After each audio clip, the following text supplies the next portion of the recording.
guys, I'm Joe, and today I'm here to talk about an older film, once again, but something that I've been wanting to talk about for a little while after watching some of the clips online. I'm here today to discuss Stanley Kubrick's Full Metal Jacket from 1987, which came out 30 years ago.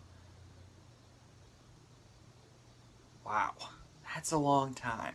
Now, Stanley Kubrick, as many of you probably know, is one of those filmmakers that is very odd and very peculiar, and he's a perfectionist in a lot of ways, and he's notorious for doing retake after retake, and spends so much time getting every single piece of the film right. Not so much the case with this one, even though there are a few times where you can tell that he does that. I've seen two of his films, Spartacus from 1960, and this one, Full Metal Jacket. And this is regarded as a classic by a lot of people, and a classic war film by many film enthusiasts. If you talk to anybody serving in the US military, they will reference this movie quite a few times, if not that many. Where do I stand on it? That's an interesting question. I'm not exactly sure if I am as high on this film as a lot of other people are, but that's not to say that there's nothing to like about it, and there's a lot of great moments in here too. Now, in case you guys have been living under a rock, basically the plot of this movie is these 2 or 3 guys going from basic training in the Marine Corps during the Vietnam era, and as they go through training under Gunnery Sergeant Hartman, played by R. Lee Ermey, and how they eventually go to Vietnam to fight in the Vietnam War against the Viet Cong and the North Vietnamese Army. And there's some people in here you might recognize, such as Matthew Modine, Vincent D'Onofrio, R. Lee Ermey, and Adam Baldwin, if I'm not mistaken. One of the Baldwin brothers, at least.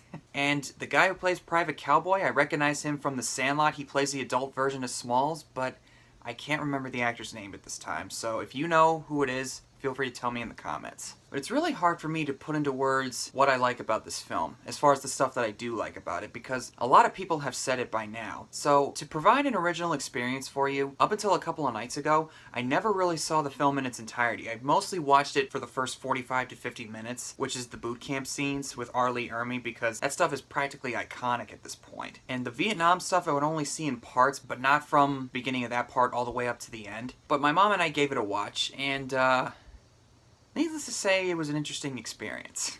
As I've said earlier, I'm not exactly high on this film, as a lot of other people are, but again, there's a lot of stuff to like in here, so let's start with that. The boot camp stuff, I think, is really good, and does a really good job, I think, of showing the kind of brainwashing effect that military training can have on you, and how it can in some ways dehumanize you if you really take it too far. And I can relate to that stuff, because serving in the Army, the military's basic goal during that initial training is to break that civilian out of you and build you back up into a soldier, Marine, Airman, Sailor, Coast Guardsman, whatever branch of service you're going into. And I'm sure that every other country that has a military force has a similar approach. And since I said I'm in the US Army, a lot of you are probably wondering, was basic training just like the scenes from Full Metal Jacket?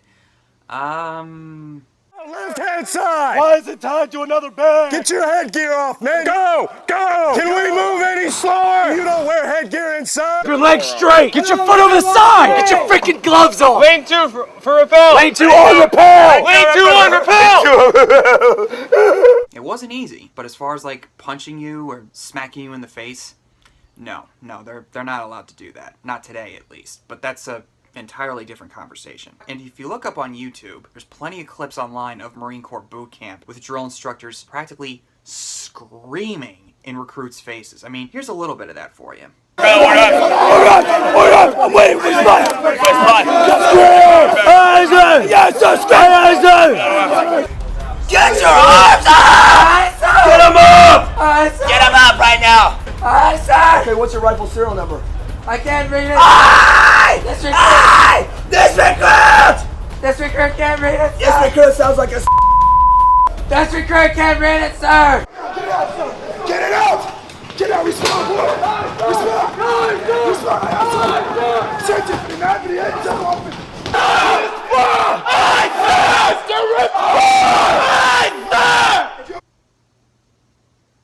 Yeah, Insanity doesn't quite cover that.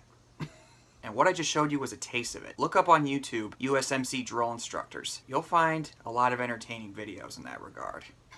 But you're following these 3 recruits, Private Joker, played by Matthew Modine, and Private Cowboy, and Private Leonard Lawrence, or as he's named, Gomer Pyle, played by Vincent D'Onofrio, who you may know as Edgar from Men in Black, and Kingpin from the Marvel Netflix Daredevil series. And during their first day, Gunnery Sergeant Hartman, played by R. Lee Ermey, is walking around talking to his platoon in a way that I could see a drill instructor talking to his recruits. But until that day, you are pukes You are the lowest form of life on Earth.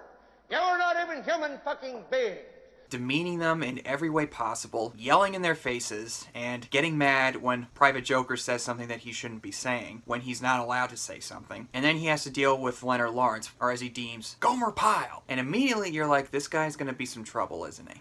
And as he takes them through training, by marching, doing certain movements with their rifles, and going through the obstacle courses, Private Pyle starts to become more and more of a problem, like that trouble child in their platoon. Now, I mentioned Arlie Ermy, and this guy is in real life a Marine Corps veteran, and if I remember correctly, he was a drill instructor at one time. He served in Vietnam, he trained Marine recruits for a while when he was in the service, and I think it really adds to the authenticity for this film, especially for the military standards, at least as it was during that time in the 1960s. And apparently Stanley Kubrick saw an audition tape for Arlie Ermy since they had intended it for it to be someone else, but he wasn't going to give him the part until he met him face to face, and he said, yeah, I ain't going to give you the part. But apparently Arlie Ermy didn't really like that too much, and he said, you stand up when you talk to me. He stood up and said, beautiful, you're hired. And I'm sure you guys probably know by now, a lot of that stuff that Arlie Ermy says probably ad-libbed or improvised or whatever. And I would not be surprised if that was the case, because you can't make up stuff like this. You had best unfuck yourself, or I will unscrew your head and check down your neck. It looks to me like the best part of you ran down to crack your mama's ass and ended up as a brown stain on the mattress. Did your parents have any children that lived? Sir, yes, sir. I bet they regret that. You're so ugly you could be a modern art masterpiece.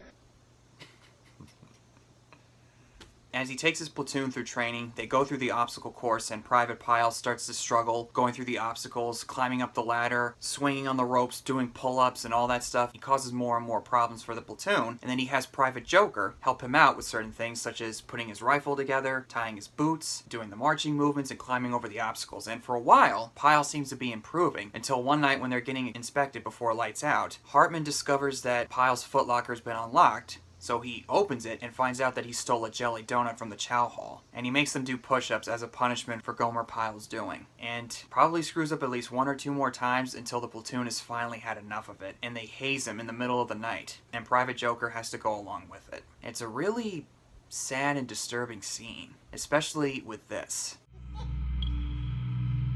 Ow!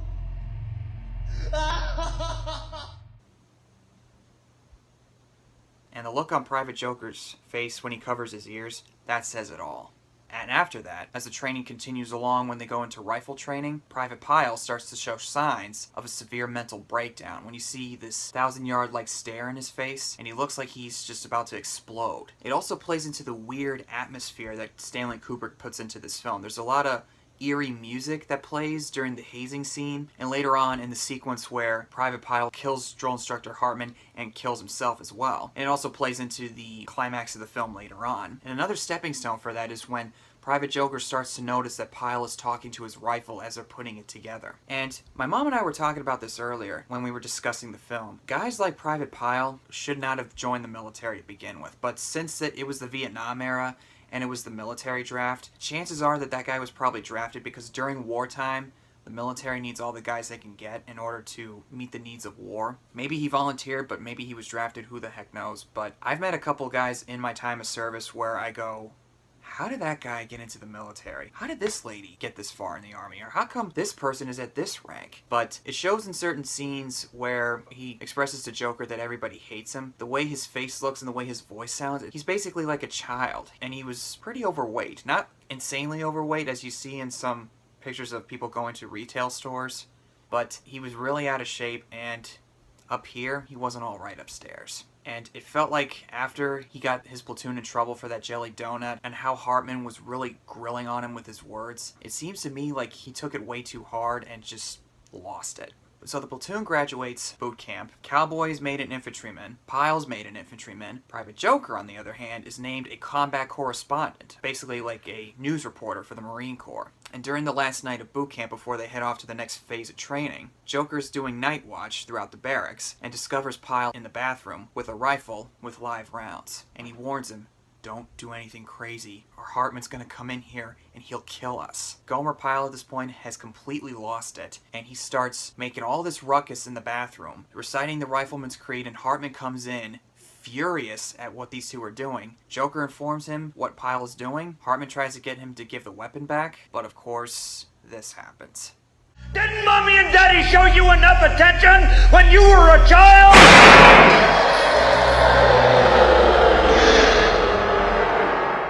And eventually, Private Pyle blows himself away, knowing that there's no way he's going to get away with what he just did.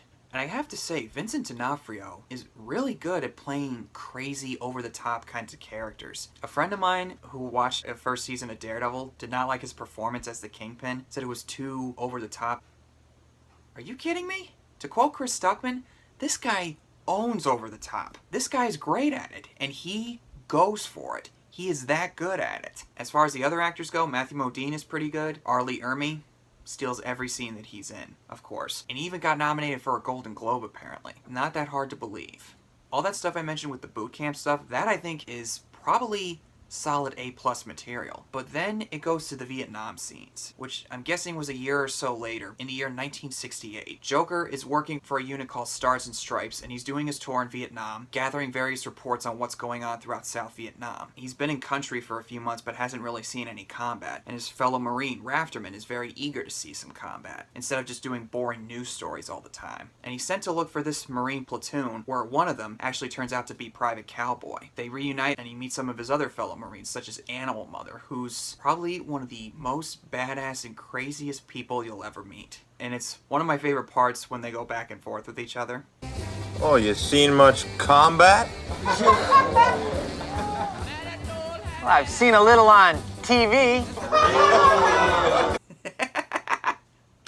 Well, that's not a bad comeback. But they tag along with Private Cowboy and his guys as they go through the Battle of Hue after the Tet Offensive begins. Now, a little history lesson for you guys. The Tet is the Vietnamese New Year, and January 30th of 1968, the North Vietnamese Army and the Viet Cong guerrilla fighters that were in alliance with North Vietnam all simultaneously launched attacks on all U.S. military bases across South Vietnam. The U.S. Embassy in Saigon was overrun. The Battle of Hue, which is where this movie takes place in with its climax, and other places like Khe Sanh were hit pretty hard too. And one of my old bosses was a Vietnam veteran, and he was stationed at Khe Sanh, much later after the Tet Offensive, of course. But this was a huge blow for the U.S. and Vietnam. On the battlefield, it was a victory for the U.S., but psychologically, here in America, it was a big defeat, because it was that wake-up call that America was not winning the war. And there's a couple of battle scenes that take place, and I think the battle scenes are pretty well shot and pretty well executed, and Stanley Kubrick has done a war movie before. Like I said, I saw Spartacus, but that was years ago, and that was a Roman Empire era. This is a more modern warfare type of thing, at least as it was 50-some years ago. The battle scenes are pretty intense and very violent, especially in the scene where they get pinned down by the sniper at the climax. But then there's a scene where after they move into this one part of the town, and they lose their platoon leader, and one of the other soldiers kills a couple of North Vietnamese, and all of a sudden this song called Surfing Bird starts playing. And that's just one other example of how weird I feel like this movie is. And it's Stanley Kubrick, so you kind of expect that stuff to happen. But when I was watching this movie the other night, and this song came up, oh, well, everybody's heard about the bird. Bird, bird, bird, bird. The bird's a winner, well, the bird, bird, bird. The bird is a winner, well, the bird, bird, bird. Well, the bird is a winner. I sat there going, what? What? How did this happen?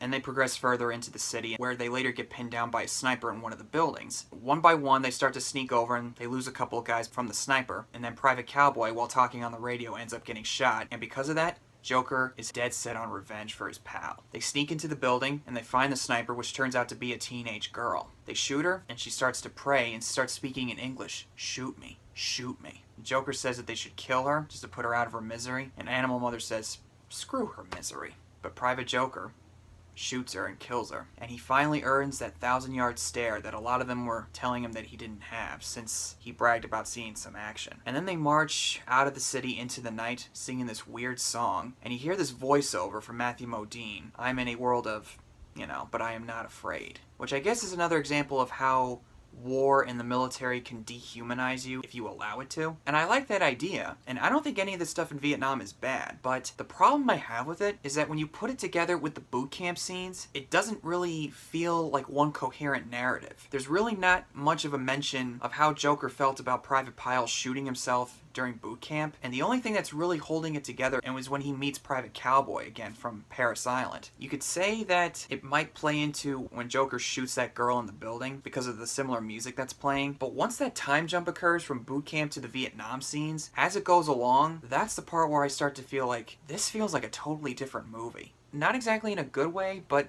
not in a bad way either. I'm not exactly sure how to put it, but bottom line is, it's kind of a frustrating movie to talk about. There's a lot to like about this, but it feels like two different movies mashed together into one. But I can say that I do have a deep respect for it, and I think I understand what Stanley Kubrick was trying to do. Oh, and by the way, the end credits with the song Painted Black by the Rolling Stones, that's always a plus in my book.